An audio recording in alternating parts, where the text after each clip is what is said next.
तारों से खचाखच भरी एक और तस्वीर। रिसेंटली जेम्स वेब ने एक तस्वीर कैप्चर की है जिसमें तारों की भरमार है। ये तस्वीर हमारे पड़ोस की एक ड्वार्फ गैलेक्सी की है और आज के इस वीडियो में हम इस तस्वीर के बारे में ही बात करने वाले हैं।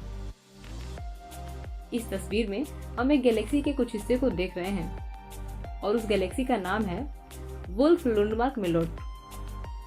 और पहले तो इसका नाम ही इतना इंटरेस्टिंग है, तो चलिए सबसे पहले जान लेते हैं कि इसके नाम के पीछे की कहानी क्या है।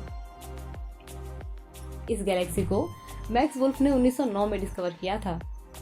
फिर उसके बाद 1926 में कर्नुट लुंडमार्क और फिल्बर्ट मिलोट ने यह बताया कि इस गैलेक्सी का नेचर कैसा है। इसीलिए इन्हीं तीनों के नाम पर इस गैलेक्सी का नाम वुल्फ लुंडमार्क मिलोट रख दिया गया है। अब इस गैलेक्सी का इतना लंबा नाम लेने में सबको प्रॉब्लम तो होती ही है, इसीलिए इसे शॉर्ट में WLM कहा जाता है। यह एक इरेगुलर गैलेक्सी है जो लोकल ग्रुप के बाहरी भाग में मौजूद है। चलिए पहले मैं आपको ये समझा देती हूँ कि लोकल ग्रुप क्या होता है। आप ये तो जानते ही होंगे कि हमारा सोलर सिस्टम मिल्की वे गैलेक्सी का हिस्सा है और एंड्रोमेडा गैलेक्सी इसकी पड़ोसी गैलेक्सी है। मिल्की वे, एंड्रोमेडा और उसकी सैटेलाइट गैलेक्सीज को मिलाकर एक गैलेक्सी ग्रुप बनता है। इसी ग्रुप को लोकल ग्रुप कहा जाता है। इसका डायमीटर लगभग 10 मिलियन लाइट ईयर्स है। इसी लोकल ग्रुप के बाहरी छोर पर WLM गैलेक्सी स्थित है और इस ग्रुप के बाकी गैलेक्सी से ये काफी अलग थलग है।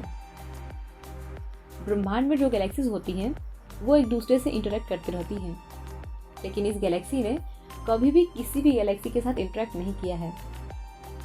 इसीलिए वैज्ञानिकों का ऐसा मानना है कि ये गैलेक्सी बहुत ही अच्छी प्रयोगशाला साबित हो सकती है गैलेक्सी के फॉर्मेशन को समझने के लिए। इस गैलेक्सी में जो गैसें हैं वो उन गैसों से काफी मिलती जुलती हैं जिनसे ब्रह्मांड की शुरुआती गैलेक्सीज का निर्माण हुआ था।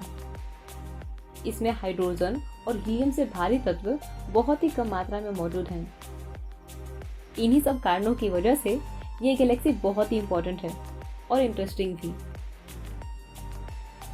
इस गैलेक्सी में बहुत सारे तारे ऐसे हैं जिनका मास बहुत ही कम है और जिन तारों का मास कम होता है वो बहुत ही लंबे समय तक जिंदा रहते हैं। इसीलिए ऐसा हो सकता है कि इसमें ऐसे भी तारे हों जिनका जन्म यूनिवर्स के शुरुआती दौर में हुआ हो। उन तारों की प्रॉपर्टीज को स्टडी करके ये पता लगाया जा सकता है कि जब हमारा ब्रह्मांड नया नया था तो उस समय तारों का जन्म किस प्रकार हो रहा था। हमसे 3 मिलियन लाइट ईयर्स दूर मौजूद इस गैलेक्सी को जेम्स वेब से पहले भी हबल और स्पिट्जर जैसे टेलीस्कोप ने ऑब्जर्व किया था, लेकिन जेम्स वेब की तो बात ही कुछ और है।